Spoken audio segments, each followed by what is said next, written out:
بسم اللہ الرحمن الرحیم نحمدہ ونصلی علی رسولہ الکریم۔ حضرت مسیح موعود علیہ الصلوۃ والسلام کی تصنیف پیغام صلح پیش خدمت ہے۔ حضرت مسیح موعود علیہ الصلوۃ والسلام نے یہ مضمون اپنی وفات سے صرف 2 دن قبل تحریر فرمایا۔ اے میرے قادر خدا، اے میرے پیارے رہنما، تو ہمیں وہ راہ دکھا جس سے تجھے پاتے ہیں اہل صدق و صفا، اور ہمیں ان راہوں سے بچا جن کا مدعا شہوات ہیں یا کینہ یا بغض یا دنیا کی حرص و ہوا۔ اما بعد، اے سامعین، ہم سب کیا مسلمان اور کیا ہندو باوجود سدھا اختلافات کے اس خدا پر ایمان لانے میں شریک ہیں جو دنیا کا خالق اور مالک ہے، اور ایسا ہی ہم سب انسان کے نام میں بھی شراکت رکھتے ہیں، یعنی ہم سب انسان کہلاتے ہیں، اور ایسا ہی بباعث ایک ہی ملک کے باشندے ہونے کے ایک دوسرے کے پڑوسی ہیں۔ اس لیے ہمارا فرض ہے کہ سغائے سینہ اور نیک نیتی کے ساتھ ایک دوسرے کے رفیق بن جائیں اور دین و دنیا کی مشکلات میں ایک دوسرے کی ہمدردی کریں، اور ایسی ہمدردی کریں کہ گویا ایک دوسرے کے اعضاء بن جائیں۔ اے ہم وطنوں، وہ دین نہیں جس میں عام ہمدردی کی تعلیم نہ ہو، اور نہ وہ انسان ہے جس میں ہمدردی کا مادہ نہ ہو۔ ہمارے خدا نے کسی قوم سے فرق نہیں کیا، مثلا جو انسانی طاقتیں اور قوتیں آریہ ورت کی قدیم قوموں کو دی گئی ہیں، وہی تمام قوتیں عربوں اور فارسیوں اور شامیوں اور چینیوں اور جاپانیوں اور یورپ اور امریکہ کی قوموں کو بھی عطا کی گئی ہیں۔ سب کے لیے خدا کی زمین فرش کا کام دیتی ہے، اور سب کے لیے اس کا سورج اور چاند اور کئی اور ستارے روشن چراغ کا کام دے رہے ہیں اور دوسری خدمات بھی بجا لاتے ہیں۔ اس کی پیدا کردہ عناصر یعنی ہوا اور پانی اور آگ اور خاک، اور ایسا ہی اس کی دوسری تمام پیدا کردہ چیزوں، اناج اور پھل اور دوا وغیرہ سے تمام قومیں فائدہ اٹھا رہی ہیں۔ بس یہ اخلاق ربانی ہمیں سبق دیتے ہیں کہ ہم بھی اپنے بنی نوع انسانوں سے مروت اور سلوک کے ساتھ پیش آویں اور تنگ دل اور تنگ ظرف نہ بنیں۔ دوستو، یقیناً سمجھو کہ اگر ہم دونوں قوموں میں سے کوئی قوم خدا کے اخلاق کی عزت نہیں کرے گی اور اس کے پاک خلقوں کے برخلاف اپنا چال چلن بنائے گی تو وہ قوم جلد ہلاک ہو جائے گی، اور نہ صرف اپنے تئیں بلکہ اپنی ذریت کو بھی تباہی میں ڈالے گی۔ جب سے کہ دنیا پیدا ہوئی ہے، تمام ملکوں کے راست باز یہ گواہی دیتے آئے ہیں کہ خدا کے اخلاق کا پیرو ہونا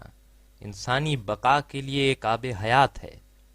اور انسانوں کی جسمانی اور روحانی زندگی اسی عمل سے وابستہ ہے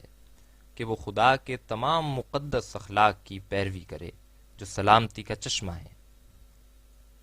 خدا نے قرآن شریف کو پہلے اسی آیت سے شروع کیا ہے جو سورہ فاتحہ میں ہے کہ الحمدللہ رب العالمین، یعنی تمام کامل اور پاک صفات خدا سے خاص ہیں جو تمام عالموں کا رب ہے۔ عالم کے لفظ میں تمام مختلف قومیں اور مختلف زمانے اور مختلف ملک داخل ہیں، اور اس آیت سے جو قرآن شریف شروع کیا گیا یہ در حقیقت ان قوموں کا رد ہے جو خدا تعالیٰ کی عام ربوبیت اور فیض کو اپنی ہی قوم تک محدود رکھتے ہیں، اور دوسری قوموں کو ایسا خیال کرتے ہیں کہ گویا وہ خدا تعالیٰ کے بندے ہی نہیں، اور گویا خدا نے ان کو پیدا کر کے پھر ردی کی طرح پھینک دیا ہے، یا ان کو بھول گیا ہے، اور یا نعوذ باللہ وہ اس کے پیدا کردہ ہی نہیں، جیسا کہ مثلا یہودیوں اور عیسائیوں کا اب تک یہی خیال ہے کہ جس قدر خدا کے نبی اور رسول آئے ہیں وہ صرف یہود کے خاندان سے آئے ہیں، اور خدا دوسری قوموں سے کچھ ایسا ناراض رہا ہے اور ان کو گمراہی اور غفلت میں دیکھ کر پھر کبھی ان کی کچھ پرواہ نہیں کی۔ جیسا کہ انجیل میں بھی لکھا ہے کہ حضرت مسیح علیہ السلام فرماتے ہیں کہ میں صرف اسرائیل کی بھیڑوں کے لیے آیا ہوں۔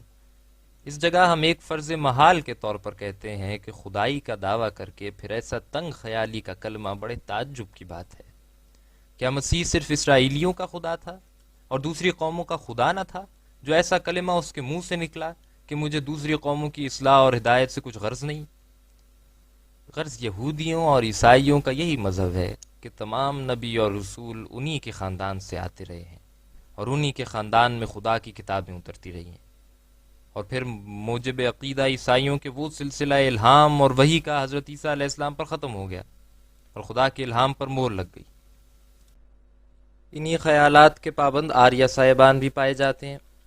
یعنی جیسے یہود اور عیسائی نبوت اور الہام کو اسرائیلی خاندان تک ہی محدود رکھتے ہیں اور دوسری تمام قوموں کو الہام پانے کے فخر سے جواب دے رہے ہیں، یہی عقیدہ نوع انسان کی بدقسمتی سے آریہ صاحبان نے بھی اختیار کر رکھا ہے، یعنی وہ بھی یہی اعتقاد رکھتے ہیں کہ خدا کی وحی اور الہام کا سلسلہ آریہ ورد کی 4 دیواریوں سے کبھی باہر نہیں گیا، ہمیشہ اسی ملک سے 4 رشی منتخب کیے جاتے ہیں اور ہمیشہ وید ہی بار بار نازل ہوتا ہے اور ہمیشہ ویدک سنسکرت ہی اس الہام کے لیے خاص کی گئی ہے۔ غرض یہ دونوں قومیں خدا کو رب العالمین نہیں سمجھتی، ورنہ کوئی وجہ معلوم نہیں ہوتی کہ جس حالت میں خدا رب العالمین کہلاتا ہے، نہ صرف رب اسرائیلیاں یا صرف رب آریاں، تو وہ ایک خاص قوم سے کیوں ایسا دائمی تعلق پیدا کرتا ہے جس میں صریح طور پر طرفداری اور پکشپات پائی جاتی ہے۔ بس ان عقائد کے رد کے لیے خدا تعالیٰ نے قرآن شریف کو اس آیت سے شروع کیا کہ الحمدللہ رب العالمین، اور جا بجا اس نے قرآن شریف میں صاف صاف بتلا دیا ہے کہ یہ بات صحیح نہیں ہے کہ کسی خاص قوم یا کسی خاص ملک میں خدا کے نبی آتے رہتے ہیں، بلکہ خدا نے کسی قوم اور کسی ملک کو فراموش نہیں کیا، اور قرآن شریف میں طرح طرح کے مثالوں میں بتلایا گیا ہے کہ جیسا کہ خدا ہر ایک ملک کے باشندوں کے لیے ان کے مناسب حال ان کی جسمانی تربیت کرتا آیا ہے، ایسا ہی اس نے ہر ایک ملک اور ہر ایک قوم کو روحانی تربیت سے بھی فیض یاب کیا ہے، جیسا کہ وہ قرآن شریف میں ایک جگہ فرماتا ہے وَإِن مِّنْ أُمَّةٍ إِلَّا خَلَا فِيهَا نَذِيرٌ، کہ کوئی ایسی قوم نہیں جس میں کوئی نبی یا رسول نہیں بھیجا گیا۔ سو یہ بات بغیر کسی بحث کے قبول کرنے کے لائق ہے کہ وہ سچا اور کامل خدا جس پر ایمان لانا ہر ایک بندے کا فرض ہے، وہ رب العالمین ہے، اور اس کی ربوبیت کسی خاص قوم تک محدود نہیں، اور نہ کسی خاص زمانے تک اور نہ کسی خاص ملک تک، بلکہ وہ سب قوموں کا رب ہے اور تمام زمانوں کا رب ہے اور تمام مکانوں کا رب ہے اور تمام ملکوں کا وہی رب ہے اور تمام فجوز کا وہی سرچشمہ ہے، اور ہر ایک جسمانی اور روحانی طاقت اسی سے ہے اور اسی سے تمام موجودات پرورش پاتی ہیں، اور ہر ایک وجود کا وہی سہارا ہے۔ خدا کا فیض عام ہے جو تمام قوموں اور تمام ملکوں اور تمام زمانوں پر محیط ہو رہا ہے۔ یہ اس لیے ہوا کہ تا کسی قوم کو شکایت کرنے کا موقع نہ ملے اور یہ نہ کہیں کہ خدا نے فلاں فلاں قوم پر احسان کیا مگر ہم پر نہ کیا، یا فلاں قوم کو تو اس کی طرف سے کتاب ملی تب وہ اس سے ہدایت پاویں مگر ہم کو نہ ملی، یا فلاں زمانے میں وہ اپنی وحی اور الہام اور معجزات کے ساتھ ظاہر ہوا مگر ہمارے زمانے میں مخفی رہا۔ بس اس نے عام فیض دکھلا کر ان تمام اعتراضات کو دفع کر دیا ہے اور اپنے ایسے وسیع اخلاق دکھائے کہ کسی قوم کو اپنے جسمانی اور روحانی فیضوں سے محروم نہیں رکھا اور نہ کسی زمانے کو بے نصیب ٹھہرایا۔ بس جب کہ ہمارے خدا کے یہ اخلاق ہیں تو ہمیں مناسب ہے کہ ہم بھی انہی اخلاق کی پیروی کریں۔ لہٰذا اے ہم وطن بھائیو، یہ مختصر رسالہ جس کا نام ہے پیغام صلح بادب تمام آپ صاحبوں کی خدمت میں پیش کیا جاتا ہے، اور بصدق دل دعا کی جاتی ہے کہ وہ قادر خدا آپ صاحبوں کے دلوں میں خود الہام کرے اور ہماری ہمدردی کا راز آپ کے دلوں پر کھول دے، تا آپ اس دوستانہ تحفے کو کسی خاص مطلب اور نفسانی غرض پر مبنی تصور نہ فرماویں۔ عزیزو، آخرت کا معاملہ تو عام لوگوں پر اکثر مخفی رہتا ہے اور انہی پر عالم عقبہ کا راز کھلتا ہے جو مرنے سے پہلے مرتے ہیں، مگر دنیا کی نیکی اور بدی کو ہر ایک دور اندیش عقل شناخت کر سکتی ہے۔ یہ بات کسی پر پوشیدہ نہیں کہ اتفاق ایک ایسی چیز ہے کہ وہ بلائیں جو کسی طرح دور نہیں ہو سکتی اور وہ مشکلات جو کسی تدبیر سے حل نہیں ہو سکتی وہ اتفاق سے حل ہو جاتی ہیں۔ بس ایک عقل مند سے بعید ہے کہ وہ اتفاق کی برکتوں سے اپنے تئیں محروم رکھے۔ ہندو اور مسلمان اس ملک میں دو ایسی قومیں ہیں کہ یہ ایک خیال محال ہے کہ کسی وقت مثلا ہندو جمع ہو کر مسلمانوں کو اس ملک سے باہر نکال دیں گے یا مسلمان اکٹھے ہو کر ہندوؤں کو جلا وطن کر دیں گے، بلکہ اب تو ہندو مسلمانوں کا باہم چولی دامن کا ساتھ ہو رہا ہے۔ اگر ایک پر کوئی تباہی آوے تو دوسرا بھی اس میں شریک ہو جائے گا، اور اگر ایک قوم دوسری قوم کو محض اپنے نفسانی تکبر اور مشیخت سے حقیر کرنا چاہے گی تو وہ بھی داغ حقارت سے نہیں بچے گی، اور اگر کوئی ان میں سے اپنے پڑوسی کی ہمدردی میں قاصر رہے گا تو اس کا نقصان وہ آپ بھی اٹھائے گا۔ جو شخص تم دونوں قوموں میں سے دوسری قوم کی تباہی کی فکر میں ہے، اس کی اس شخص کی مثال ہے کہ جو ایک شاخ پر بیٹھ کر اسی کو کاٹتا ہے۔ آپ لوگ بفضل تعالی تعلیم یافتہ بھی ہو گئے، اب کینوں کو چھوڑ کر محبت میں ترقی کرنا زیبا ہے، اور بے مہری کو چھوڑ کر ہمدردی اختیار کرنا آپ کی عقل مندی کے مناسب حال ہے۔ دنیا کی مشکلات بھی ایک ریگستان کا سفر ہے جو عین گرمی اور تمازت آفتاب کے وقت کیا جاتا ہے۔ بس اس دشوار گزار راہ کے لیے باہمی اتفاق کے اس سرد پانی کی ضرورت ہے جو اس جلتی ہوئی آگ کو ٹھنڈی کر دے اور نیز پیاس کے وقت مرنے سے بچاوے۔ ایسے نازک وقت میں یہ راقم آپ کو صلح کے لیے بلاتا ہے، جبکہ دونوں کو صلح کی بہت ضرورت ہے۔ دنیا پر طرح طرح کے ابتلا نازل ہو رہے ہیں، زلزلے آ رہے ہیں، قحط پڑ رہا ہے، اور طاعون نے بھی ابھی پیچھا نہیں چھوڑا۔ اور جو کچھ خدا نے مجھے خبر دی ہے وہ بھی یہی ہے کہ اگر دنیا اپنی بدعملی سے باز نہیں آئے گی اور برے کاموں سے توبہ نہیں کرے گی تو دنیا پر سخت سخت بلائیں آئیں گی، اور ایک بلا بھی بس نہیں کرے گی کہ دوسری بلا ظاہر ہو جائے گی۔ آخر انسان نہایت تنگ ہو جائیں گے کہ یہ کیا ہونے والا ہے، اور بتھیری مصیبتوں کے بیچ میں آ کر دیوانوں کی طرح ہو جائیں گے۔ سو اے ہم وطن بھائیو، قبل اس کے کہ وہ دن آویں ہوشیار ہو جاؤ، اور چاہیے کہ ہندو مسلمان باہم صلح کر لیں، اور جس قوم میں کوئی زیادتی ہے جو وہ صلح کی مانے ہو، اس زیادتی کو وہ قوم چھوڑ دے، ورنہ باہم عداوت کا تمام گناہ اسی قوم کی گردن پر ہوگا۔ اگر کوئی کہے کہ یہ کیوں کر وقوع میں آ سکتا ہے کہ صلح ہو جائے، حالانکہ باہم مذہبی اختلاف صلح کے لیے ایک ایسا امر مانع ہے جو دن بدن دلوں میں پھوٹ ڈالتا جاتا ہے، میں اس کے جواب میں یہ کہوں گا کہ در حقیقت مذہبی اختلاف صرف اس اختلاف کا نام ہے جس کی دونوں طرف عقل اور انصاف اور امور مشہودہ پر بنا ہو، ورنہ انسان کو اسی بات کے لیے تو عقل دی گئی ہے کہ وہ ایسا پہلو اختیار کرے جو عقل اور انصاف سے بعید نہ ہو اور امور محسوسہ و مشہودہ کے مخالف نہ ہو، اور چھوٹے چھوٹے اختلاف صلح کے معنی نہیں ہو سکتے، بلکہ وہی اختلاف صلح کا معنی ہوگا جس میں کسی مقبول پیغمبر اور مقبول الہامی کتاب پر توہین اور تکذیب کے ساتھ حملہ کیا جائے۔ ماں سوا اس کے صلح پسندوں کے لیے یہ ایک خوشی کا مقام ہے کہ جس قدر اسلام میں تعلیم پائی جاتی ہے وہی تعلیم ویدک تعلیم کی کسی نہ کسی شاخ میں موجود ہے۔ مثلاً اگرچہ نوخیز مذہب آریہ سماج کا یہ اصول رکھتا ہے کہ ویدوں کے بعد الہام الہی پر مہر لگ گئی ہے، مگر جو ہندو مذہب میں وقتاً فوقتاً اوتار پیدا ہوتے رہے ہیں جن کے تابع کروڑہا لوگ اسی ملک میں پائے جاتے ہیں، انہوں نے اس مہر کو اپنے دعوی الہام سے توڑ دیا ہے۔ جیسا کہ ایک بزرگ اوتار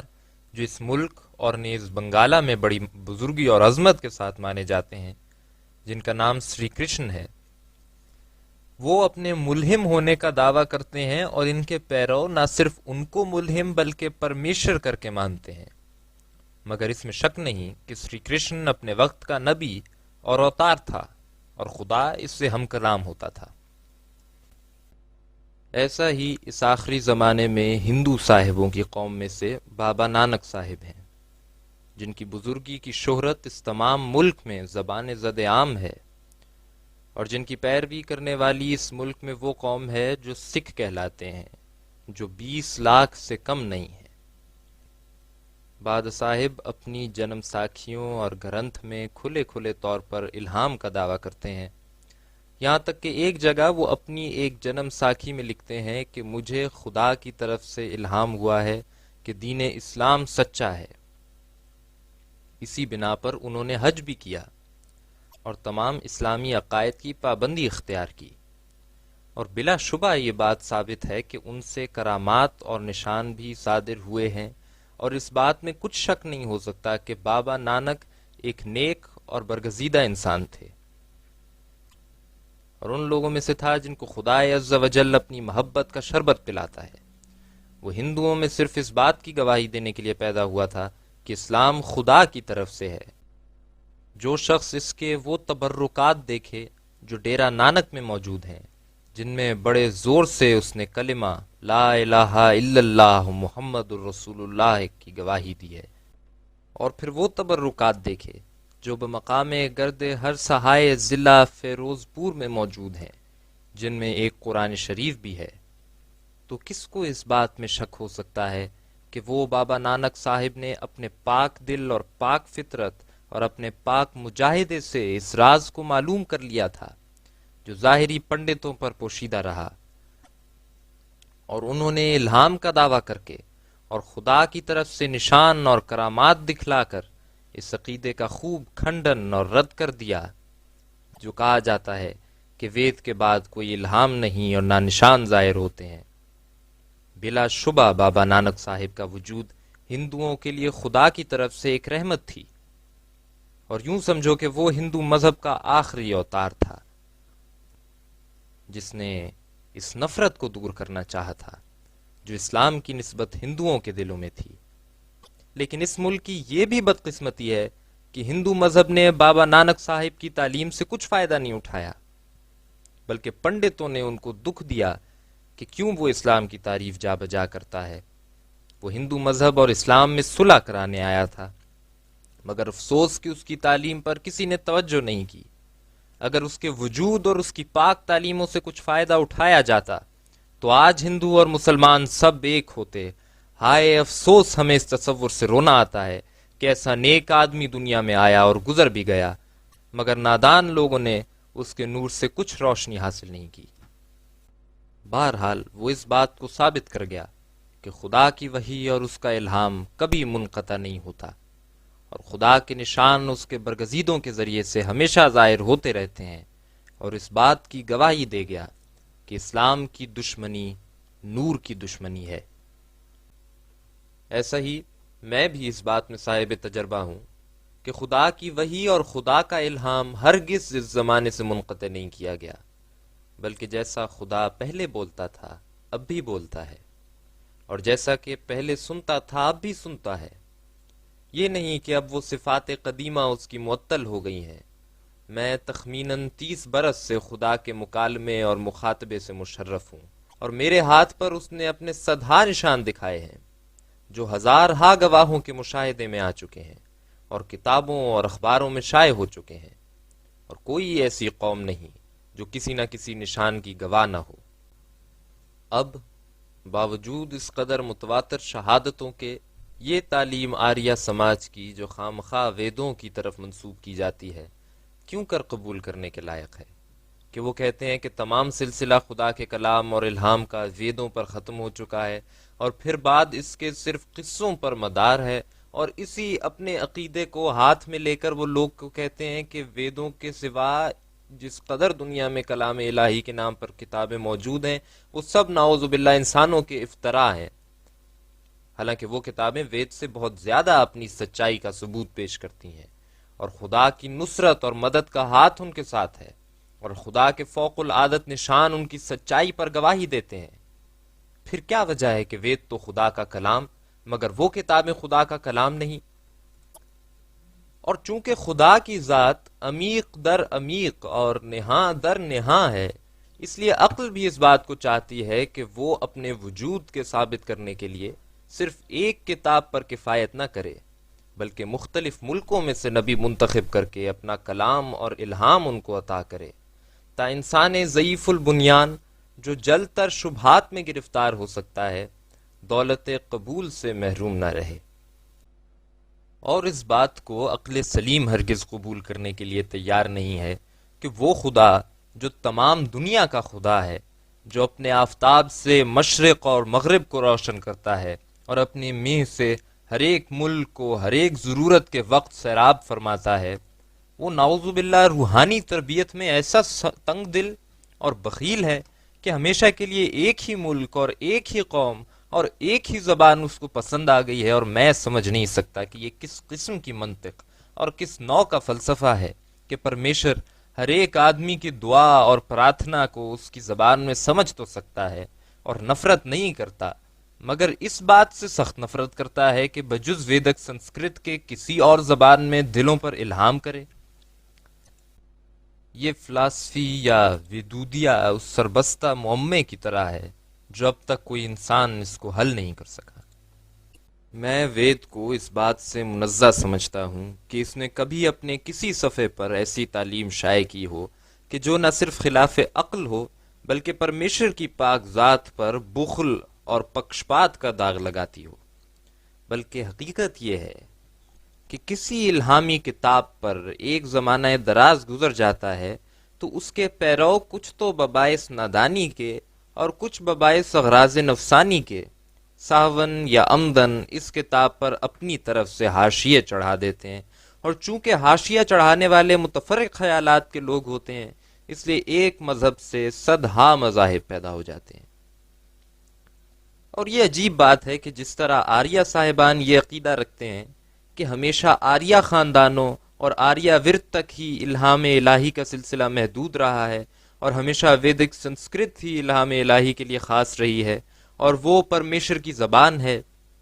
یہی یہود کا خیال ہے اپنے خاندان اور اپنی کتابوں کی نسبت۔ ان کے نزدیک بھی خدا کی اصلی زبان عبرانی ہے، اور ہمیشہ خدا کے الہام کا سلسلہ بنی اسرائیل اور انہی کے ملک تک محدود رہا ہے، اور جو شخص ان کے خاندان اور ان کی زبان سے الگ ہونے کی حالت میں نبی ہونے کا دعویٰ کرے،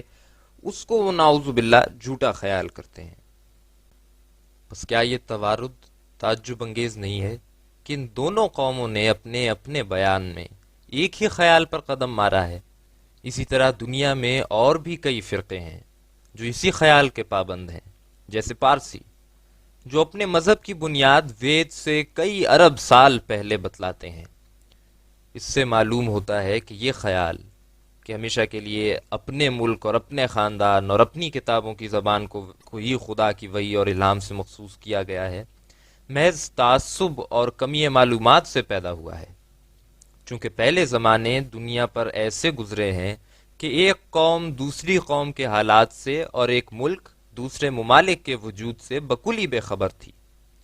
بس ایسی غلطی سے ہر ایک قوم کو جو خدا کی طرف سے کوئی کتاب ملی یا کوئی خدا کا رسول اور نبی اس قوم میں آیا، تو اس قوم نے یہی خیال کر لیا کہ جو کچھ خدا کی طرف سے ہدایت ہونی چاہیے تھی وہ یہی ہے، اور خدا کی کتاب صرف انہی کے خاندان اور انہی کے ملک کو دی گئی ہے، اور باقی تمام اس سے بے نصیب پڑی ہے۔ اس خیال نے دنیا کو بہت نقصان پہنچایا، اور دراصل باہمی کینوں اور بغضوں کا بیج جو قوموں میں بڑھتی گئی یہی خیال تھا۔ ایک مدت تک تو ایک قوم دوسری قوم سے پردے میں رہی، اور ایک ملک دوسرے ملک سے مخفی اور مستور رہا، یہاں تک کہ آریہ ورت کے فاضلوں کا یہ خیال تھا کہ کوہ ہمالیہ کے پرے کوئی آباد نہیں۔ پھر جب کہ خدا نے درمیان سے پردہ اٹھا لیا اور زمین کی آبادی کے متعلق کسی قدر لوگوں کے معلومات وسیع ہو گئے، تو وہ ایک ایسا زمانہ تھا کہ وہ تمام غلط خصوصیتیں جو الہامی کتابوں اور اپنے رشیوں اور رسولوں کی نسبت لوگوں نے اپنے ہی دلوں سے تراش کر اپنے عقائد میں داخل کر لی تھیں، وہ ان کے دلوں میں خوب راسخ اور پتھر کے نقش کی طرح ہو گئیں، اور ایک قوم یہی خیال کرتی تھی کہ خدا کا صدر مقام ہمیشہ انہی کے ملک میں رہا ہے، اور چونکہ ان دنوں میں اکثر قوموں پر وحشیانہ خصلتیں غالب تھیں، اور ایک پرانی رسم کے مخالف کو تلوار کے ساتھ جواب دیا جاتا تھا، اس لیے کس کی مجال تھی کہ ہر ایک قوم کی خود ستائی کے جوشوں کو ٹھنڈا کر کے ان کے درمیان صلح کراتا۔ گوتم بدھ نے اس صلح کا ارادہ کیا تھا، اور وہ اس بات کا قائل نہ تھا کہ جو کچھ ہے وید ہے، آگے کچھ نہیں، اور نہ وہ قوم اور ملک اور خاندان کی خصوصیت کا اقراری تھا۔ یعنی یہ مذہب اس کا نہیں تھا کہ وید پر ہی سب کچھ منحصر ہے، اور یہی زبان اور یہی ملک اور یہی برہمن پرمیشر کے الہام کے لیے ہمیشہ کے لیے اس کی عدالت میں رجسٹرڈ ہو چکی ہیں۔ لہٰذا اس نے اس اختلاف سے بڑا دکھ اٹھایا، اور اس کا نام ایک دہریہ اور ناستک متدالا رکھا گیا۔ جیسا کہ آج کل یورپ اور امریکہ کے تمام محقق جو حضرت عیسیٰ علیہ السلام کی خدائی کو منظور نہیں کرتے، اور ان کے دل اس بات کو نہیں مانتے کہ خدا کو بھی سولی دے سکتے ہیں، وہ تمام لوگ حضرات پادری صاحبوں کے خیال میں دہریہ ہیں۔ اسی قسم کا بدھ بھی دہریہ ٹھہرایا گیا، اور جیسا کہ شریر مخالفوں کا دستور ہے، عام لوگوں کو نفرت دلانے کی بہت سی تہمتیں اس پر لگائی گئیں۔ آخر انجام یہ ہوا کہ بدھ آریہ ورت سے، جو اس کی ذات بوم اور وطن تھا، نکالا گیا، اور اب تک ہندو لوگ بدھ مذہب اور اس کی کامیابی کو بڑی نفرت اور حقارت کی نظر سے دیکھتے ہیں۔ مگر حسب قول حضرت عیسیٰ علیہ السلام کے نبی بے عزت نہیں مگر اپنے وطن میں۔ دوسرے ملک کی طرف بدھ نے ہجرت کر کے بڑی کامیابی حاصل کی، جیسا کہ بیان کیا جاتا ہے کہ تیسرا حصہ دنیا کا بدھ مذہب سے پر ہے، اور کثرت پیروں کے لحاظ سے اس کا اصل مرکز چین اور جاپان ہے، اگرچہ وہ جنوبی روس اور امریکہ تک پھیل گیا ہے۔ اب پھر ہم اصل مطلب کی طرف رجوع کر کے لکھتے ہیں کہ جن زمانوں میں ایک مذہب دوسرے مذہب سے بے خبر تھا، اور بے خبری کے عالم میں یہ ایک لازمی امر تھا کہ ہر یک قوم اپنے مذہب اور اپنی کتاب پر ہی حصر رکھتی، مگر اس حصر کا آخر کار نتیجہ یہ ہوا کہ جب ایک ملک دوسرے ملک کے وجود سے اطلاع پا گیا اور ممالک کے مختلفہ کے لوگ ایک دوسرے کے مذہب سے مطلع ہو گئے، تب ان کے لیے یہ مشکل پڑی کہ ایک ملک کا مذہب دوسرے ملک کے مذہب کی تصدیق کر سکے، کیونکہ ہر یک مذہب کے لیے جو شاعرانہ طور پر مبالغہ کر کے خصوصیتیں اور فضیلتیں مقرر ہو چکی تھیں، ان کا دور کرنا کچھ سہل کام نہ تھا۔ اس لیے ہر یک اہل مذہب نے دوسرے مذہب کی تکذیب پر کمر بستہ کی۔ زندواستا کے مذہب نے ہم چمن دیگر نیست کا جھنڈا کر دیا اور سلسلہ پیغمبری کو اپنے خاندان تک ہی محدود رکھا، اور اپنے مذہب کی اتنی لمبی تاریخ بتلائی کہ وید کی تاریخ بتلانے والے ان کے سامنے شرمندہ ہیں۔ ادھر عبرانیوں کے مذہب نے حد ہی کر دی کہ ہمیشہ کے لیے خدا کا تختگاہ ملک شام ہی قرار دیا گیا، اور ہمیشہ انہی کے خاندان کے برگزیدہ لوگ اس لائق قرار پائے کہ وہ ملک کی اصلاح کے لیے بھیجے جائیں، مگر حکماً وہ اصلاح بنی اسرائیل تک ہی محدود رہی، اور انہی کے خاندان پر الہام اور خدا کی وحی کی مہر لگ گئی، اور جو دوسرا اٹھے وہ کاذب کہلاوے۔ ایسا ہی آریہ ورت میں بھی بینے ہی یہی خیالات شائع ہو گئے جو اسرائیلیوں میں شائع ہوئے،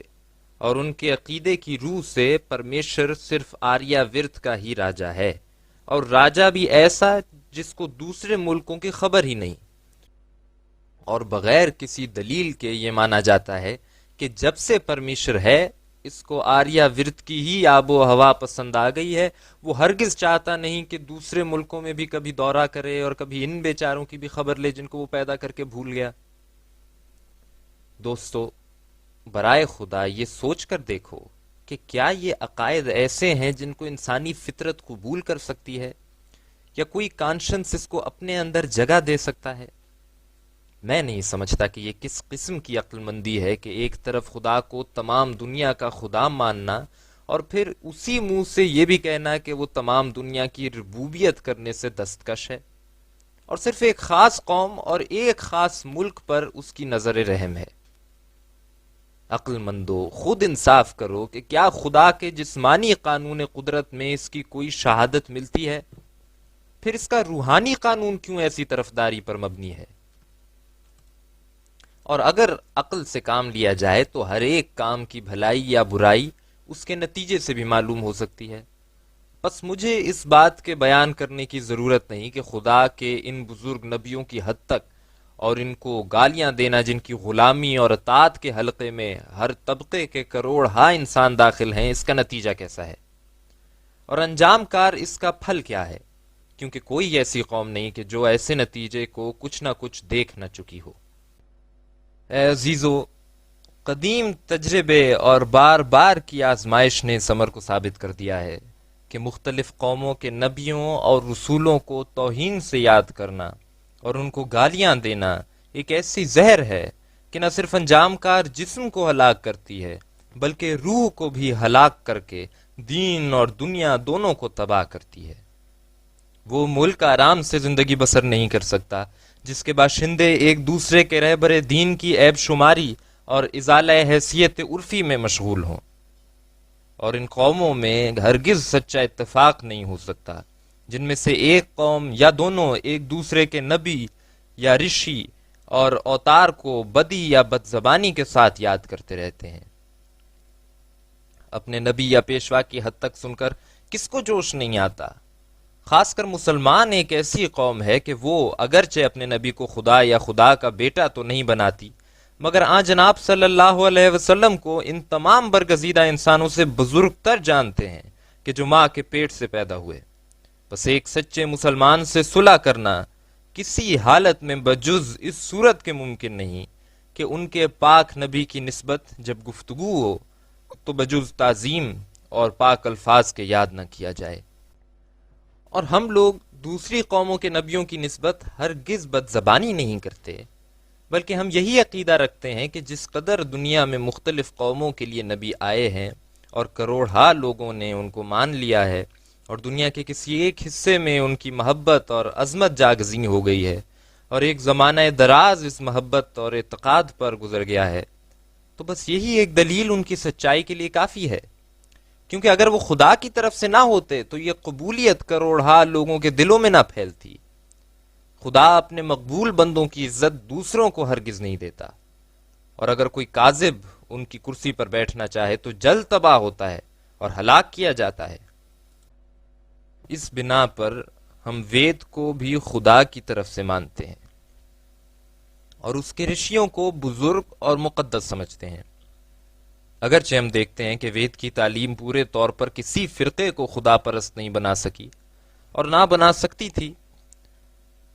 اور جو لوگ اس ملک میں بت پرست یا آتش پرست یا آفتاب پرست یا گنگا کی پوجا کرنے والے یا ہزارہا دیوتاؤں کے پجاری یا جین مت یا شاکت مت والے پائے جاتے ہیں، وہ تمام لوگ اپنے مذاہب کو وید ہی کی طرف منسوب کرتے ہیں، اور وید ایک ایسی مجمل کتاب ہے کہ یہ تمام فرقے اسی میں سے اپنے اپنے مطلب نکال لیتے ہیں۔ تاہم خدا کی تعلیم کے موافق ہمارا پختہ اعتقاد ہے کہ وید انسان کا افتراء نہیں ہے۔ انسان کے افتراء میں یہ قوت نہیں ہوتی کہ کروڑہا لوگوں کو اپنی طرف کھینچ لے اور پھر ایک دائمی سلسلہ قائم کر دے، اور اگرچہ ہم نے وید میں پتھر کی پرستش کا ذکر تو کہیں نہیں پڑھا، لیکن بلا شبہ اگنی، دایو اور جل اور چاند اور سورج وغیرہ کی پرستش سے وید بھرا ہوا ہے، اور کسی شرطی میں ان چیزوں کی پرستش کے لیے ممانعت نہیں۔ اب اس کا کون فیصلہ کرے کہ دوسرے تمام قدیم فرقے ہندوؤں کے جھوٹے ہیں اور صرف نیا فرقہ آریوں کا سچا؟ اور جو لوگ وید کے حوالے سے ان چیزوں کی پرستش کرتے ہیں ان کے ہاتھ میں یہ دلیل پختہ ہے کہ ان چیزوں کی پرستش کا وید میں صریح ذکر ہے اور ممانعت کہیں بھی نہیں، اور یہ کہنا کہ یہ سب پرمیشر کے نام ہیں، ہنوز یہ ایک دعویٰ ہے کہ جو ابھی صفائی سے طے نہیں ہوا، اور اگر طے ہو جاتا تو کچھ وجہ معلوم نہیں ہوتی کہ بڑے بڑے پنڈت بنارس اور دوسرے شہروں کے آریوں کے عقیدوں کو قبول نہ کرتے، اور باوجود 30-35 برس کی کوششوں کے بہت ہی کم ہندوؤں نے آریہ مذہب اختیار کیا ہے، اور بمقابلہ سناتن دھرم اور دوسرے ہندو فرقوں کے آریہ مذہب والے اس قدر تھوڑے ہیں کہ گویا کچھ بھی نہیں، اور نہ ان کا دوسرے ہندو فرقوں پر کوئی وسیع اثر ہے۔ ایسا ہی جو نیوگ کی تعلیم وید کی طرف منسوب کی جاتی ہے، یہ بھی وہ امر ہے جو انسانی غیرت اور شرافت اس کو قبول نہیں کرتی۔ لیکن جیسا کہ میں نے ابھی بیان کیا ہے، ہم قبول نہیں کر سکتے کہ در حقیقت یہ وید ہی کی تعلیم ہے، بلکہ ہماری نیک نیتی بڑے زور سے ہمیں اس بات کی طرف مائل کرتی ہے کہ ایسی تعلیمیں کسی نفسانی غرض سے بعد میں وید کی طرف منسوب کی گئے ہیں، اور چونکہ وید پر 1000 برس گزر گئے ہیں، اس لیے ممکن ہے کہ مختلف زمانوں میں بعض وید کے بھاشکاروں نے کئی قسم کی کمی بیشی کی ہوگی۔ بس ہمارے لیے وید کی سچائی کی یہ ہی ایک دلیل کافی ہے کہ آریہ ورت کے کئی کروڑ آدمی ہزارہا برسوں سے اس کو خدا کا کلام جانتے ہیں، اور ممکن نہیں کہ یہ عزت کسی ایسے کلام کو دی جائے جو کسی مفتری کا کلام ہو۔ اور پھر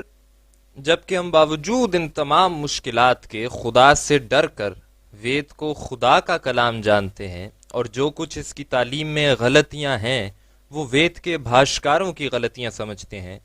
تو پھر قرآن شریف جو اول سے آخر تک توحید سے بھرا ہوا ہے، اور کسی جگہ اس میں سورج اور چاند وغیرہ کی پرستش کی تعلیم نہیں کی، بلکہ صاف لفظوں میں فرمایا ہے لا تسجدوا للشمس وللقمر واسجدوا للہ الذی خلقہن، یعنی نہ سورج کی پرستش کرو اور نہ چاند کی اور نہ کسی اور مخلوق کی، اور اس کی پرستش کرو جس نے تمہیں پیدا کیا۔ علاوہ اس کے قرآن شریف خدا کے قدیم نشانوں اور تازہ نشانوں کی گواہی اپنے ساتھ رکھتا ہے، اور خدا کا وجود دکھلانے کے لیے ایک آئینہ ہے۔ کیوں وحشیانہ طور کے اس پر حملے کیے جائیں، اور کیوں وہ معاملہ ہم سے نہیں کیا جاتا جو ہم آریہ صاحبوں سے کرتے ہیں، اور کیوں دشمنی اور عداوت کا تخم ملک میں بویا جاتا ہے؟ کیا امید کی جاتی ہے کہ اس کا نتیجہ اچھا ہوگا؟ کیا یہ نیک معاملہ ہے کہ ایک شخص جو پھول دیتا ہے اس پر پتھر پھینکا جائے، اور وہ جو دودھ پیش کرتا ہے اس پر پیشاب گرایا جائے؟ اگر اس قسم کی صلح تام کے لیے ہندو صاحبان اور آریہ صاحبان تیار ہوں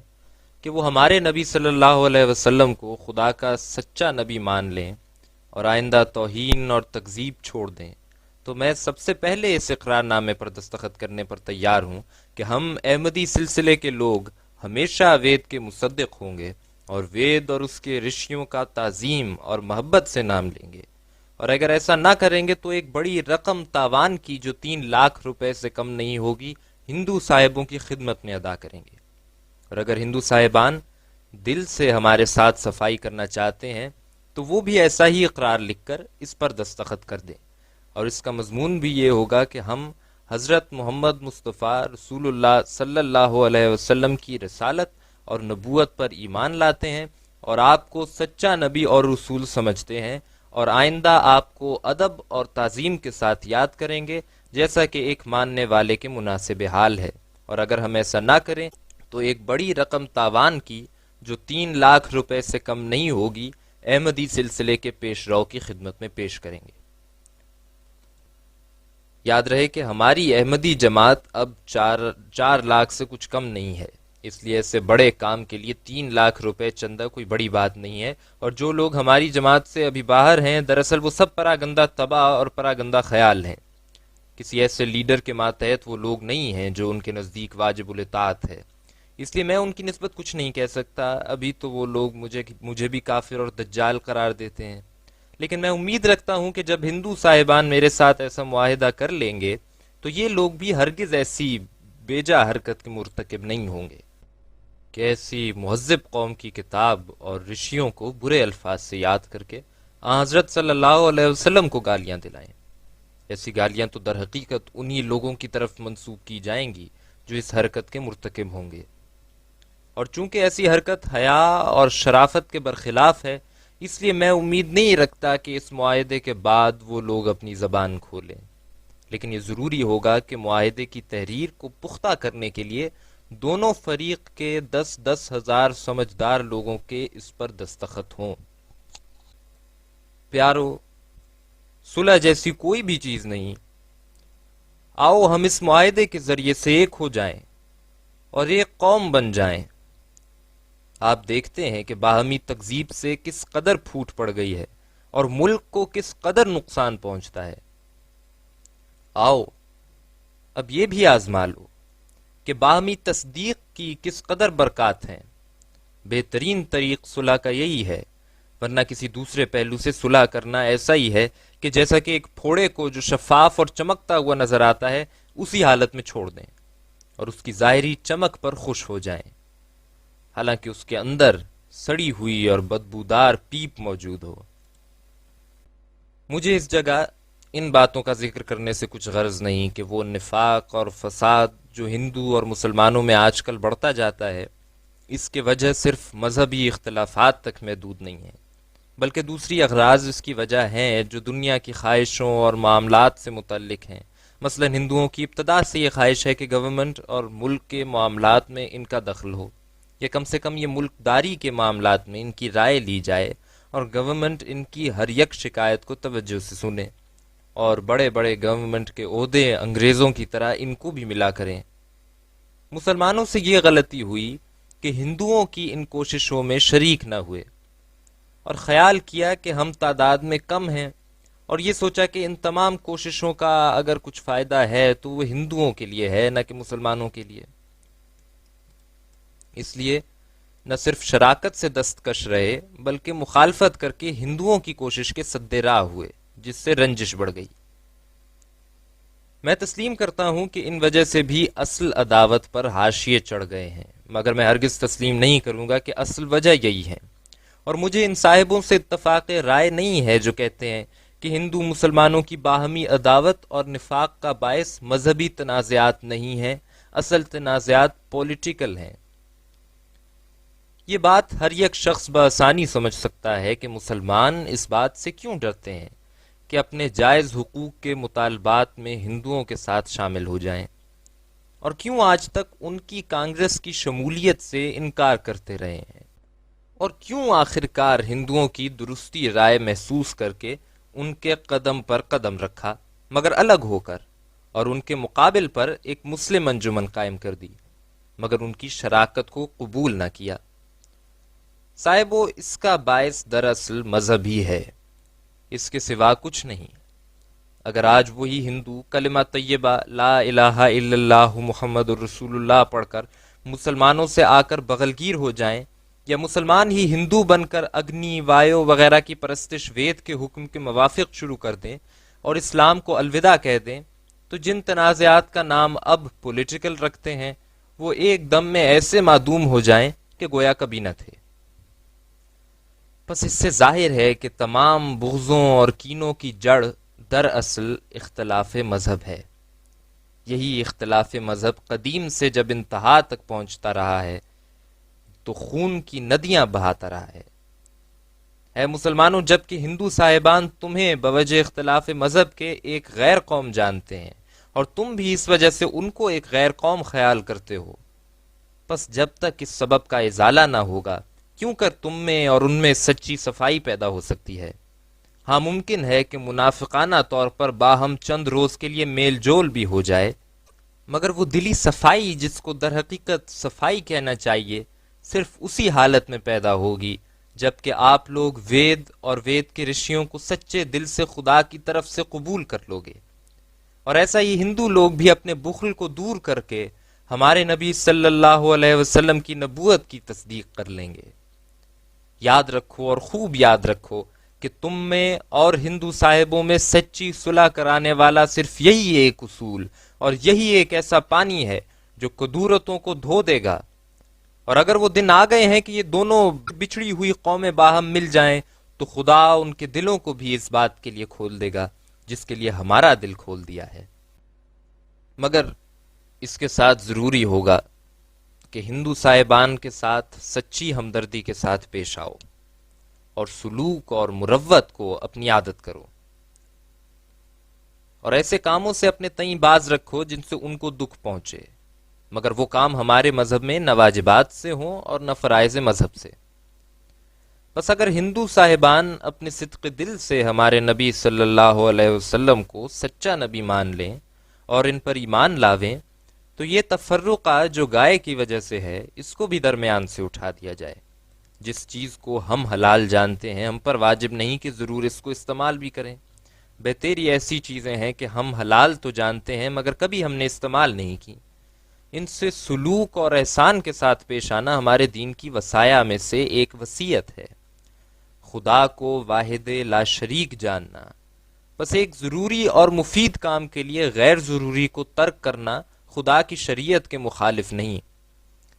حلال جاننا اور چیز ہے اور استعمال کرنا اور چیز۔ دین یہ ہے کہ خدا کی منہیات سے پرہیز کرنا اور اس کی رضامندی کی راہوں کی طرف دوڑنا، اور اس کی تمام مخلوق سے نیکی اور بھلائی کرنا اور ہمدردی سے پیش آنا، اور دنیا کے تمام مقدس نبیوں اور رسولوں کو اپنے اپنے وقت میں خدا کی طرف سے نبی اور مسلم ماننا اور ان میں تفرقہ نہ ڈالنا، اور ہر یک نو انسان سے خدمت کے ساتھ پیش آنا۔ ہمارے مذہب کا خلاصہ یہی ہے۔ مگر جو لوگ ناحق خدا سے بے خوف ہو کر ہمارے بزرگ نبی حضرت محمد مصطفیٰ صلی اللہ علیہ وسلم کو برے الفاظ سے یاد کرتے اور آن جناب پر ناپاک تہمتیں لگاتے اور بد زبانی سے باز نہیں آتے ہیں، ان سے ہم کیوں کر صلح کریں؟ میں سچ سچ کہتا ہوں کہ ہم شورائے زمین کے سانپوں اور بیابانوں کے بھیڑیوں سے صلح کر سکتے ہیں، لیکن ان لوگوں سے ہم صلح نہیں کر سکتے جو ہمارے پیارے نبی پر، جو ہمیں اپنی جان اور ماں باپ سے بھی پیارا ہے، ناپاک حملے کرتے ہیں۔ خدا ہمیں اسلام پر موت دے، ہم ایسا کام کرنا نہیں چاہتے جس میں ایمان جاتا رہے۔ میں اس وقت کسی خاص قوم کو بے وجہ ملامت کرنا نہیں چاہتا اور نہ کسی کا دل دکھانا چاہتا ہوں، بلکہ نہایت افسوس سے آہ کھینچ کر مجھے یہ کہنا پڑا ہے کہ اسلام وہ پاک اور صلحکار مذہب تھا جس نے کسی قوم کے پیشوا پر حملہ نہیں کیا، اور قرآن وہ قابل تعظیم کتاب ہے جس نے قوموں میں صلح کی بنیاد ڈالی اور ہر ایک قوم کے نبی کو مان لیا، اور تمام دنیا میں یہ فخر خاص قرآن شریف کو حاصل ہے جس نے دنیا کی نسبت ہمیں یہ تعلیم دی کہ لا نفرق بین احد منہم ونحن لہ مسلمون، یعنی تم اے مسلمانوں یہ کہو کہ ہم دنیا کے تمام نبیوں پر ایمان لاتے ہیں اور ان میں یہ تفرقہ نہیں ڈالتے کہ بعض کو مانے اور بعض کو رد کر دیں۔ اگر ایسی صلحکار کوئی اور الہامی کتاب ہے تو اس کا نام لو۔ قرآن شریف نے خدا کی عامہ رحمت کو کسی خاندان کے ساتھ مخصوص نہیں کیا۔ اسرائیلی خاندان کے جتنے نبی تھے، کیا یعقوب اور کیا اسحاق اور کیا موسیٰ اور کیا داؤد اور کیا عیسیٰ علیہ السلام، سب کی نبوت کو مان لیا، اور ہر ایک قوم کے نبی خواہ ہند میں گزرے ہیں اور خواہ فارس میں، کسی کو مکار اور کذاب نہیں کہا، بلکہ صاف طور پر کہہ دیا کہ ہر ایک قوم اور بستی میں نبی گزرے ہیں اور تمام قوموں کے لیے صلح کی بنیاد ڈالی ہے۔ مگر افسوس کہ اس صلح کے نبی کو ہر یک قوم گالی دیتی ہے اور حقارت کی نظر سے دیکھتی ہے۔ اے ہم وطن پیارو، میں نے یہ بیان آپ کی خدمت میں اس لیے نہیں کیا کہ میں آپ کو دکھ دوں یا آپ کی دل شکنی کروں، بلکہ میں نہایت نیک نیتی سے یہ عرض کرنا چاہتا ہوں کہ جن قوموں نے یہ عادت اختیار کر رکھی ہے اور یہ ناجائز طریق اپنے مذہب میں اختیار کر لیا ہے کہ دوسری قوموں کے نبیوں کو بدگوئی اور دشنامدہی کے ساتھ یاد کریں، وہ نہ صرف بیجا مداخلت سے جس کے ساتھ ان کے پاس کچھ ثبوت نہیں خدا کے گنہ گار ہیں، بلکہ وہ اس گناہ کے بھی مرتکب ہیں کہ بنی نوع میں نفاق اور دشمنی کا بیج بوتے ہیں۔ آپ دل تھام کر اس بات کا مجھے جواب دیں کہ اگر کوئی شخص کسی کے باپ کو گالی دے یا اس کی ماں پر کوئی تہمت لگاوے تو کیا وہ اپنے باپ کی عزت پر آپ حملہ نہیں کرتا؟ اور اگر وہ شخص جس کو ایسی گالی دی گئی ہے جواب میں اسی طرح گالی سنا دے تو کیا یہ کہنا بے محل ہوگا کہ بالمقابل گالی دیے جانے کا دراصل وہی شخص موجب ہے جس نے گالی دینے میں سبقت کی، اور اس صورت میں وہ اپنے باپ اور ماں کی عزت کا خود دشمن ہوگا۔ خدا تعالیٰ نے قرآن شریف میں اس قدر ہمیں طریق ادب اور اخلاق کا سبق سکھلایا ہے کہ وہ فرماتا ہے کہ لا تسبوا الذین یدعون من دون اللہ فیسبوا اللہ عدوا بغیر علم، یعنی تم مشرکوں کے بتوں کو بھی گالی مت دو کہ وہ پھر تمہارے خدا کو گالیاں دیں گے، کیونکہ وہ اس خدا کو جانتے نہیں۔ اب دیکھو کہ باوجود یہ کہ خدا کی تعلیم کی روح سے بت کچھ چیز نہیں، مگر پھر بھی خدا مسلمانوں کو یہ اخلاق سکھلاتا ہے کہ بتوں کی بدگوئی سے بھی اپنی زبان بند رکھو، اور صرف نرمی سے سمجھاؤ۔ ایسا نہ ہو کہ وہ لوگ مشتعل ہو کر خدا کو گالیاں نکالیں اور ان گالیوں کے تم باعث ٹھہر جاؤ۔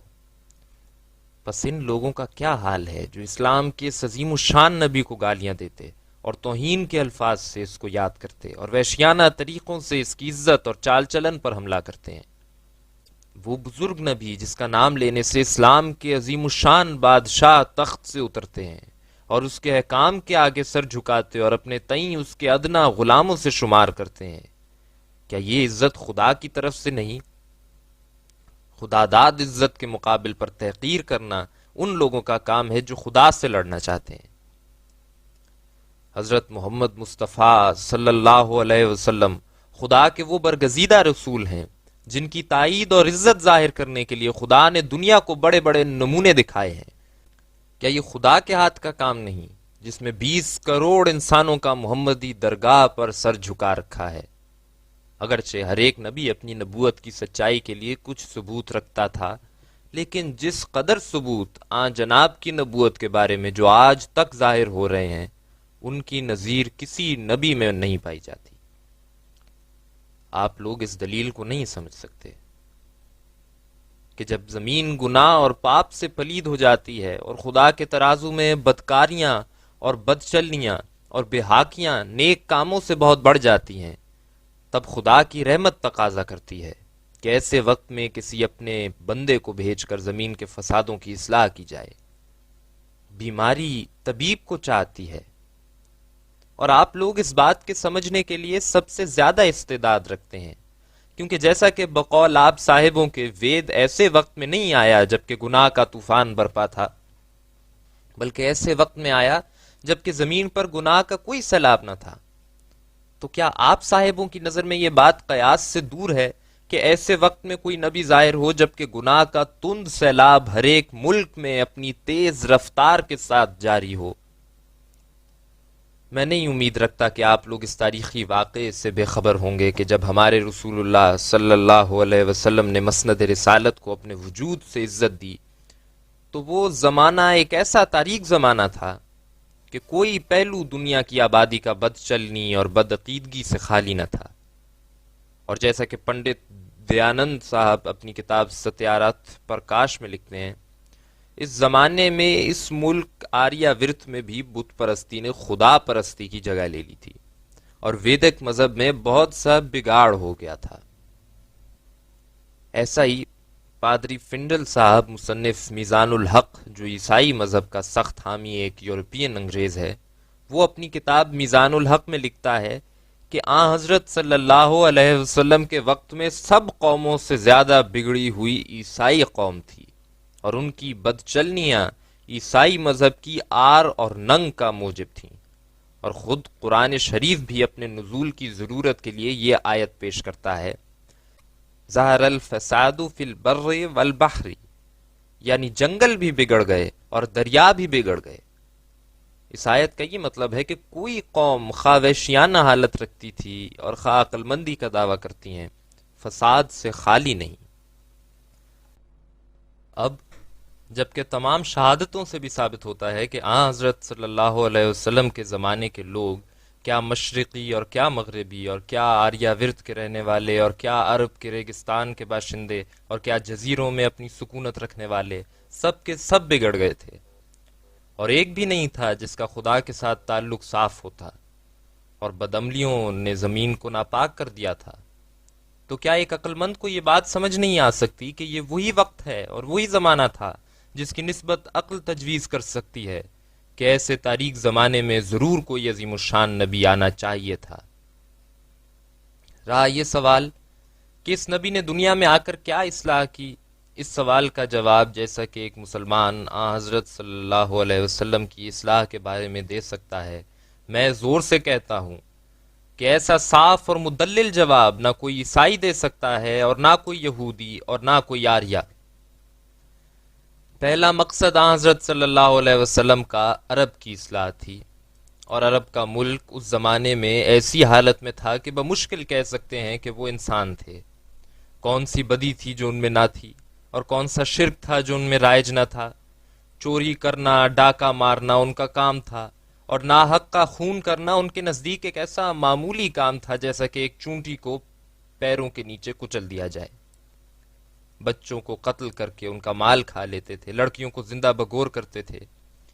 زناکاری کے ساتھ فخر کرتے، اور اعلانیہ اپنے قصیدوں میں ان گندی باتوں کا ذکر کرتے تھے۔ شراب خواری اس قوم میں اس کثرت سے تھی کہ کوئی گھر بھی شراب سے خالی نہ تھا، اور قمار بازی میں سب ملکوں سے آگے بڑھے ہوئے تھے۔ حیوانوں کی آر تھی اور سانپوں اور بھیڑیوں کی ننگ۔ پھر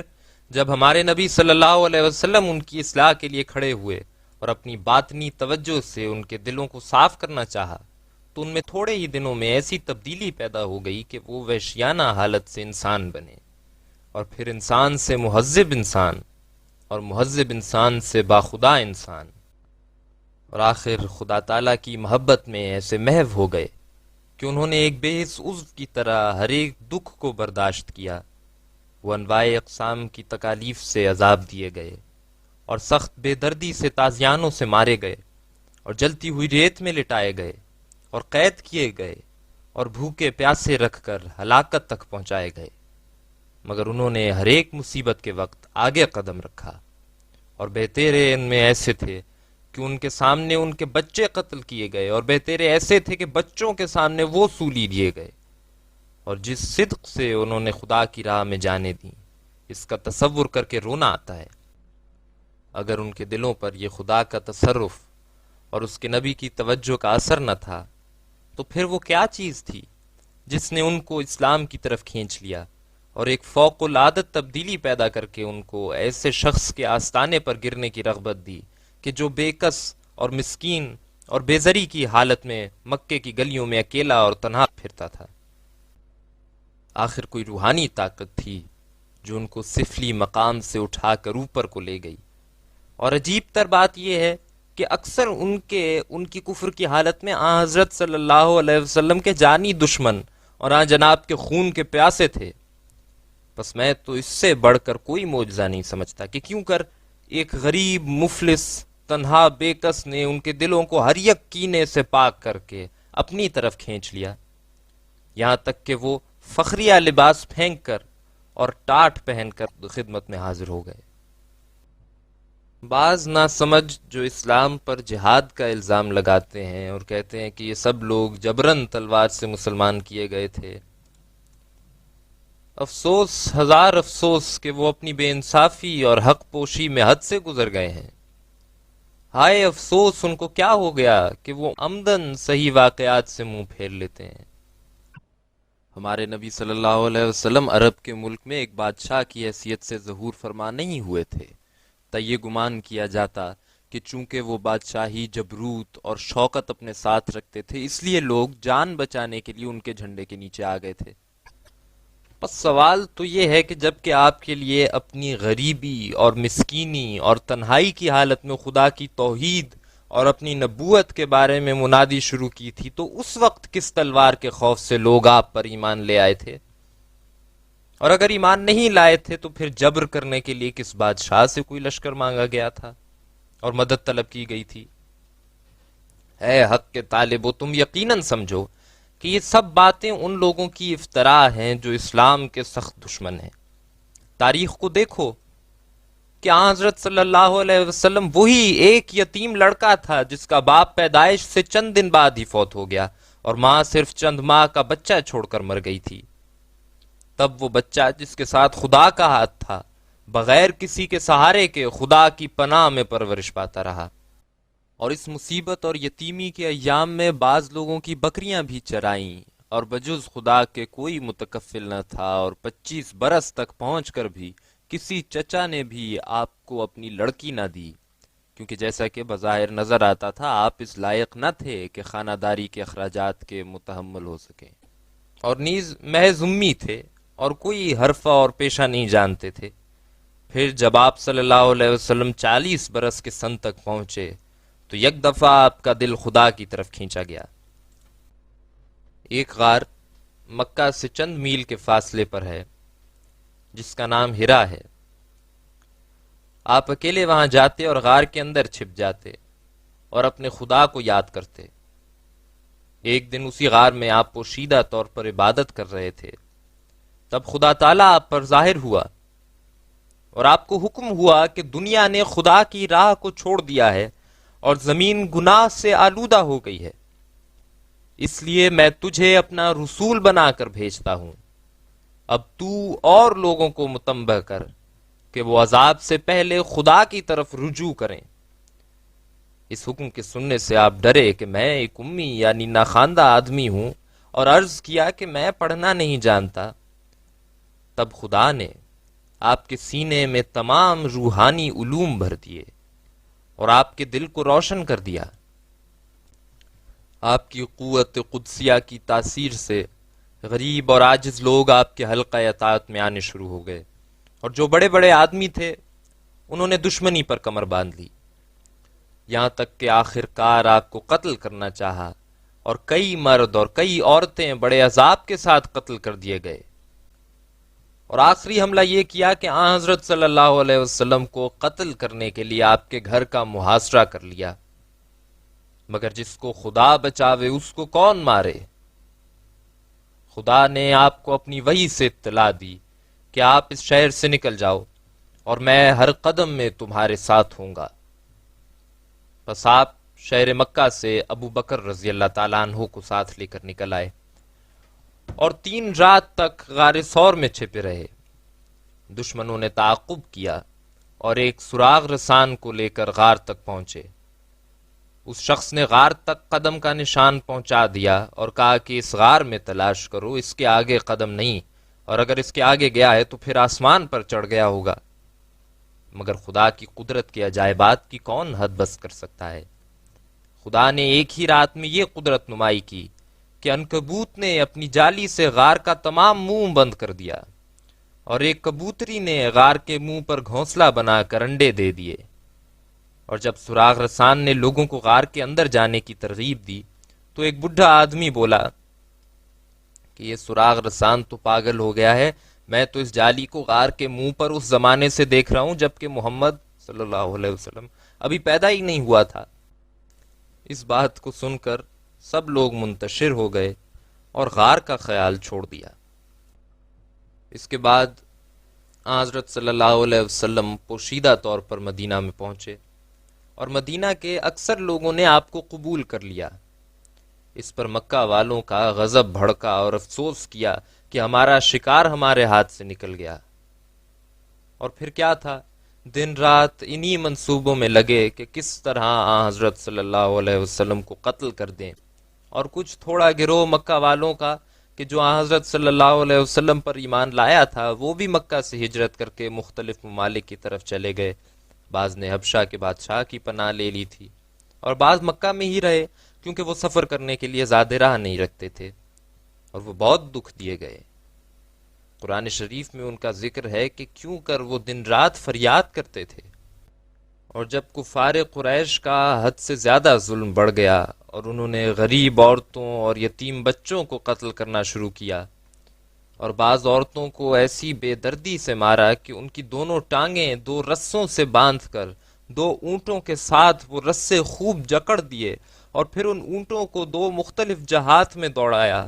اور اس طرح پر وہ عورتیں 2 ٹکڑے ہو کر مر گئیں۔ جب بے رحم کافروں کا ظلم اس حد تک پہنچ گیا،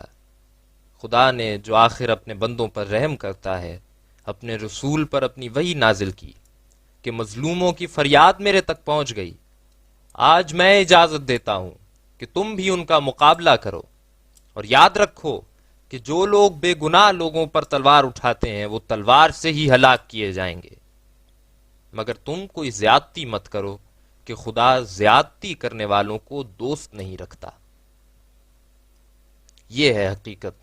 اسلام کے جہاد کی، جس کو نہایت ظلم سے برے پیرائے میں بیان کیا گیا ہے۔ بے شک خدا حلیم ہے، مگر جب کسی قوم کی شرارت حد سے گزر جاتی ہے تو وہ ظالم کو بے سزا نہیں چھوڑتا، اور آپ ان کے لیے تباہی کے سامان پیدا کر دیتا ہے۔ میں نہیں جانتا کہ ہمارے مخالفوں نے کہاں سے اور کس سے سن لیا کہ اسلام تلوار کے زور سے پھیلا ہے۔ خدا تو قرآن شریف میں فرماتا ہے لا اکراہ فی الدین، یعنی دین اسلام میں جبر نہیں۔ تو پھر کس نے جبر کا حکم دیا، اور جبر کے کون سے سامان تھے؟ اور کیا وہ لوگ جو جبر سے مسلمان کیے جاتے ہیں ان کا یہی صدق اور یہی ایمان ہوتا ہے کہ بغیر کسی تنخواہ پانے کے باوجود 200-300 آدمی ہونے کے ہزاروں آدمیوں کا مقابلہ کریں، اور جب 1000 تک پہنچ جائیں تو کئی لاکھ دشمن کو شکست دے دیں،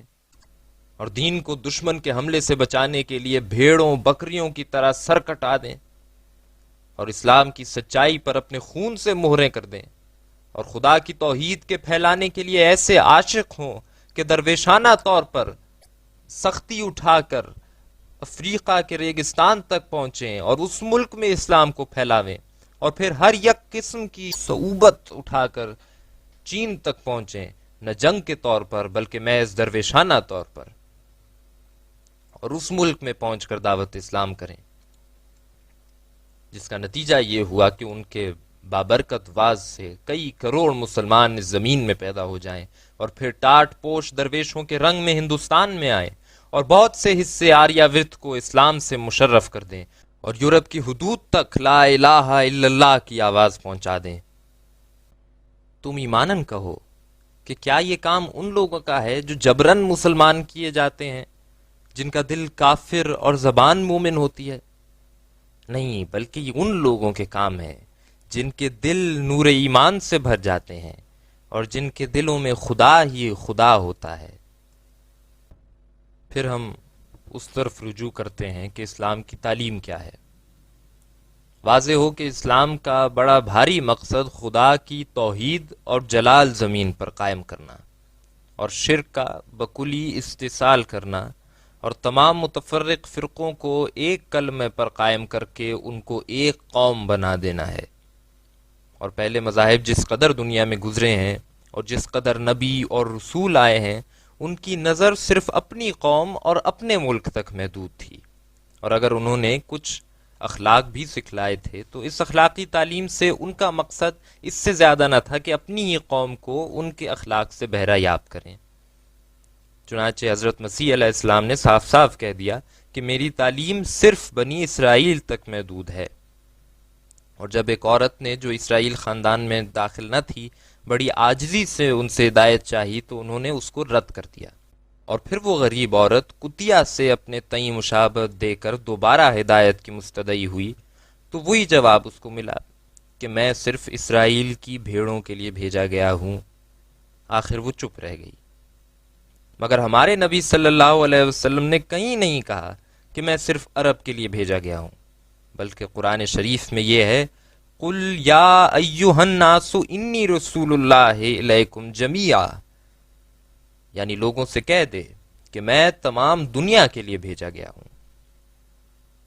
مگر یاد رہے کہ حضرت عیسیٰ علیہ السلام کا اس عورت کو صاف جواب دینا یہ ایسا امر نہیں ہے کہ اس میں حضرت عیسیٰ علیہ السلام کا کوئی گناہ تھا، بلکہ عام ہدایت کا ابھی وقت نہیں آیا تھا،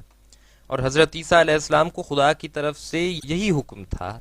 کہ تم خاص بنی اسرائیل کے لیے بھیجے گئے ہو، اوروں سے تمہیں کچھ غرض نہیں۔ بس جیسا کہ ابھی میں نے بیان کیا ہے، حضرت عیسیٰ علیہ السلام کی اخلاقی تعلیم بھی محض یہودیوں تک محدود تھی۔ بات یہ تھی کہ توریت میں یہ احکام تھے کہ دانت کے بدلے دانت، اور آنکھ کے بدلے آنکھ، اور ناک کے بدلے ناک، اور اس تعلیم سے صرف یہ غرض تھی کہ تا یہودیوں میں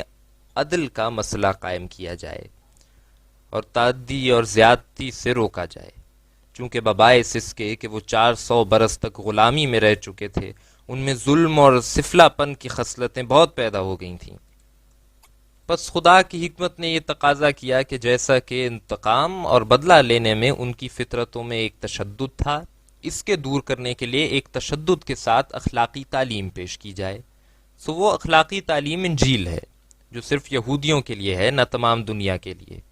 کیونکہ دوسری قوموں کے لیے حضرت عیسیٰ علیہ السلام کو کچھ بھی غرض نہ تھی۔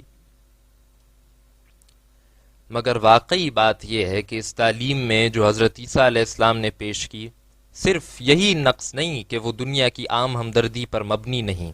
بلکہ ایک یہ بھی نقص ہے کہ جیسا کہ توریت تشدد و انتقام کی تعلیم میں افراد کی طرف مائل ہے، ایسا انجیل عفو اور درگزر کی تعلیم میں تفرید کی طرف جھک گئی ہے،